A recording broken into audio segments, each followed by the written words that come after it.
Le grand JT de l'éducation vous est présenté par Microsoft. Bonjour Guillaume.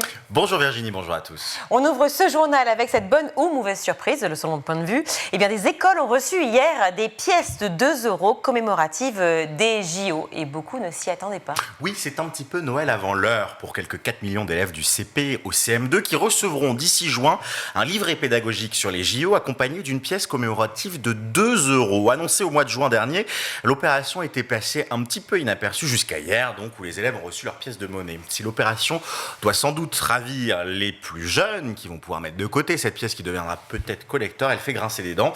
Écoutez plutôt ce que dit cette enseignante ce matin sur France Inter. Elle était au micro de l'excellente Noémie Bonin.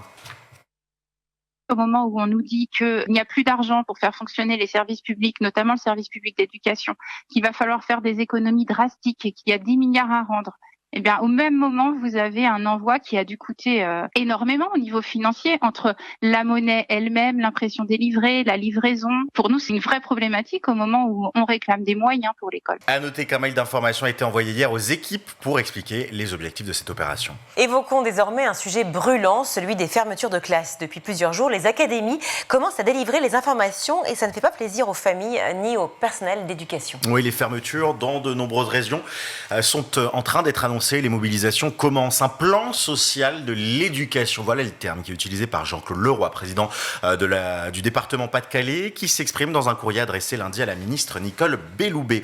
Au total, dans ce département, il va y avoir 150 fermetures de classes et 89 suppressions de postes. Voilà ce que dit Jean-Claude Leroy. Nous sommes en effet très inquiets quant à la suppression des postes et fermetures des classes qui sont particulièrement nombreuses dans notre département. En Bretagne, autre région, cette fois dans le département du Morbihan, on va avoir 45 fermetures de classes. À l'appel de l'intersyndicale locale, un rassemblement a eu lieu cet après-midi à 17h devant la préfecture de Vannes. Et des remontées comme celle-là de fermeture de classes annoncées, il y en a beaucoup dans la presse locale. On attend d'ici quelques jours les recoupements nationaux pour savoir au total combien de classes vont fermer à la rentrée.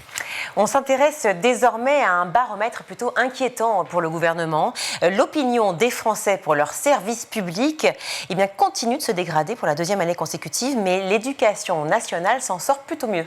Oui, c'est un baromètre dévoilé par les Échos et réalisé par le cabinet Verian. Seuls 44% des Français ont une bonne opinion des services publics. On était à plus de 50% les années passées. Dans les détails, 37% des Français sont mécontents de l'action de la justice, 30% mécontents de l'action de l'environnement et 30% également mécontents de l'action de l'éducation nationale. C'est donc une petite lueur d'espoir puisque le taux de satisfaction pour l'éducation nationale est remonté de 3 points, passant à 69% des Français. La baisse de la satisfaction sur l'éducation nationale s'était enclenchée en 2020 et elle s'est arrêtée avec le départ du gouvernement de Jean-Michel Blanquer. À Orléans, des enseignants ont décidé de se mettre en grève hier à la suite d'une agression d'un professeur d'histoire-géographie ce jeudi. Oui, les faits se sont déroulés lundi au lycée Potier d'Orléans, un lycée qui est plutôt réputé calme et tranquille. À l'origine de cette agression, il y a la confiscation d'un téléphone portable. C'est assez affligeant, vous allez l'entendre au micro d'Europe 1. C'est Sylvie Lenné, responsable syndicale SNEP FSU. Un portable confisqué et l'élève, à la fin du cours, l'a repris sans attendre que la collègue l'autorise. L'élève l'a giflé et l'a griffé. Les enseignants qui ont donc repris les cours ce matin. Et on termine par cet autre fait divers dans le domaine de l'éducation. Dans l'Oise, un enfant turbulent de 6 ans a fait fermer son école. Oui, décidément, l'actualité est riche en faits divers dans le monde de l'éducation. Les faits se sont déroulés à Esch, une commune située près de Méru dans l'Oise, vous le disiez à l'instant. D'après plusieurs témoignages recueillis, ce jeudi 15 février, l'enfant concerné, qui est inscrit dans une classe regroupée de CP CM2, a manifesté une crise d'hystérie au cours de laquelle il s'en est pris physiquement à une enseignante de l'école. Interrogée par France 3 Hauts-de-France, Jessica, une mère d'élèves, relate que cet enfant a griffé son enseignante et lui a asséné des coups de pied. Un autre père de famille, interrogé également par France 3, ajoute que 3 enseignantes ont tenté de maîtriser l'enfant et qu'il y a fallu l'intervention des pompiers et de la gendarmerie pour calmer l'enfant plus que turbulent, violent.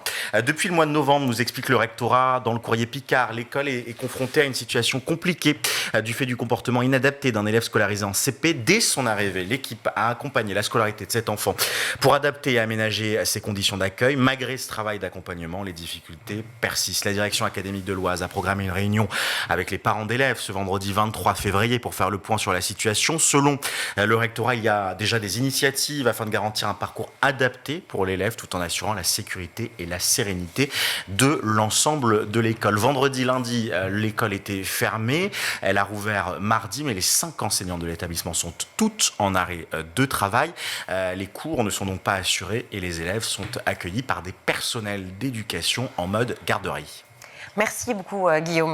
Vous avez regardé le Grand JT de l'éducation avec Microsoft.